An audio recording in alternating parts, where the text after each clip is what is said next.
Hello বন্ধুরা, আশা করি তোমরা ভালো আছো। তো আমার ক্লোজ কয়েকজন বলেছিল যে তুই চ্যানেলে তোর এত কিছু ভিডিও ছাড়িস, তোর ক্লিনিক বা কাজের ভিডিও কেন ছাড়িস না। সত্যি কথা বলতে বন্ধুরা, কাজের সময় সব সময় ভিডিও করা পসিবল হয় না। তবু আমার ক্লোজ রিলেটিভ যখন কেউ আসে, তাদের কাজ হয়, তাদের সাথে যারা আসে তারা মাঝে মাঝে ভিডিও ক্লিপস নেয়। এটা সেরকমই একটা ভিডিও ফুটেজ যেটা তোমাদের সাথে আমি শেয়ার করছি। এটা আমার একটা মামি যে সবসময় শিয়ালদা রেন্টাল মানে আরামেদেই সবসময় ট্রিটমেন্ট করায়, কিন্তু আরামেদে অনেক লং ডেট পরে আর মামি খুব যন্ত্রণায় কষ্ট পাচ্ছিল, তাই মামি আমার কাছে আসে আপার 6 মানে উপরে 6 নম্বর দাঁত এক্সট্রাকশন মানে তোলার জন্য।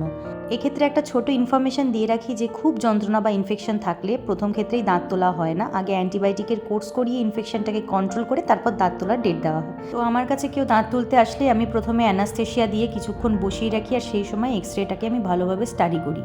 উপরের দাঁত তোলার জন্য আমি সবসময় এক্সরে করে নেওয়াকে প্রেফার করি, কারণ উপরের দাঁতে 3টে রুট থাকে, আর 3টে রুটের কারণে দাঁত যথেষ্ট স্টাউট হয়। তো এক্সরেটা ভালো করে স্টাডি করলে তবেই বোঝা যায় যে আমরা কীভাবে কাজটা স্টার্ট করব, অ্যাপ্রোচটা ভালোভাবে নেওয়া যায়। অনেক পেশেন্টদের যেটা কোয়ারি থাকে যে একটা দাঁত তোলার জন্য এক্সরে করা কি খুবই দরকার, এক্সরে করার কি দরকার আছে, তাদের জন্য আমি একটাই কথা বলতে চাই, এক্সরেটা করানো হচ্ছে আপনার ভালোর জন্য। আপনার দাঁতের রুটের কি পজিশন আছে, ফিউজড আছে না ফ্লেয়ার্ড আছে, ছড়ানো রুট নাকি কনিক্যাল, সেটা বুঝে ডক্টর যাতে ভালো মতো কাজের অ্যাপ্রোচটা নিতে পারে, যাতে আপনার কষ্ট কম হয়, সেই জন্যই আমরা এক্সরেটা করাতে বলি। এক্সরে ছাড়া কি দাঁত তোলা যায় না? হ্যাঁ, এক্সরে ছাড়াও দাঁত তোলা যায়, কেন যাবে না। কিন্তু ধরুন আপনার দাঁত গ্রসলি কেরিয়াস আছে, কোনো কারণে তুলতে গিয়ে তার ক্রাউন পোর্শনটা ডিকেডের কারণে যদি আলাদা হয়ে চলে যায়, রুটটা যদি আপনার মাড়ির ভিতরে পড়ে থাকে, তো সেক্ষেত্রে কোন পজিশনে কটা রুট পড়ে আছে, সব কটা রুট বেরোলো কি না, কোনো রুট পড়ে নেই তো বাকি, সেইটা বোঝার জন্য এক্সরেটা খুবই জরুরি। এছাড়া অনেক সময় অনেক অ্যানোমালিজের কারণে দাঁতের রুট বাঁকানো থাকে, অ্যাঙ্কারেজ বেশি থাকে, কখনো কখনো বোনের সাথে ফিউজ থাকে, তো সেইটা দেখে প্রপারলি অ্যাপ্রোচ নেওয়ার জন্য এক্সরে খুবই জরুরি। তো বন্ধুরা, তোমাদের সঙ্গে আমি এই তথ্যটা শেয়ার করলাম যে এক্সরে করা কেন জরুরি। এবার চলে আসি সরাসরি দাঁত তোলার প্রসঙ্গে। অ্যানাস্থেশিয়া দিয়ে বেশ কিছুক্ষণ বসানোর পর আমি সবার প্রথমে এলিভেটর দিয়ে লাক্সেট করে নিই, যেটা সবাই করে থাকে। তারপর আমি ফোরসেপ ধরি। তো আমি ভিডিওটা যতদূর সম্ভব আনকাট রাখারই চেষ্টা করেছি। এবার আসি পেশেন্টের প্রসঙ্গে। পেশেন্ট আমার সম্পর্কে মামি হয়, আর যেহেতু আমাকে ছোট থেকে বড় হতে দেখেছে, অনেক ছোট দেখেছে, তাই প্রথমে সত্যিই মামি বেশ ভয় পাচ্ছিল।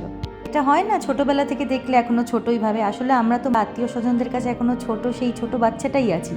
কিন্তু তারপর তোমরা দেখো বন্ধুরা, দাঁত তুলতে বসানোর পরে হার্ডলি অ্যানাস্থেশিয়া দেওয়ার পর হার্ডলি 3 to 4 মিনিটস লেগেছে। তারপরে দেখছো লাক্সেট হয়ে যাওয়ার পর আমি দাঁতটা বার করে দিই। দাঁত তোলা হয়ে যাওয়ার পর যে চাপা প্যানিকটা ছিল, সেটা নিয়ে মামির একটু শরীর খারাপ করে যায়। তারপর বাড়ি পাঠাবো যখন, তখন মামির হালকা একটু মাথা ঘোরা ছিল। তো বেশি কিছুক্ষণ বসিয়ে প্রেসক্রিপশন লিখে ইনস্ট্রাকশন দিয়ে আমি মামিকে ছেড়ে দিই।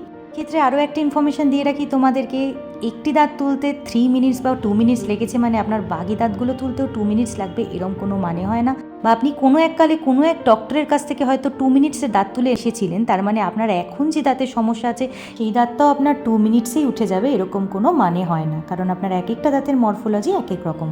তোমাদের কারো কিছু কোয়ারিজ থাকলে আমাকে কমেন্টে জিজ্ঞেস করতে পারো, আর আমার সাথে টাচে থাকার জন্য আর এরকম আরও তথ্য জানার জন্য জলদি আমার চ্যানেলটা সাবস্ক্রাইব করে নাও।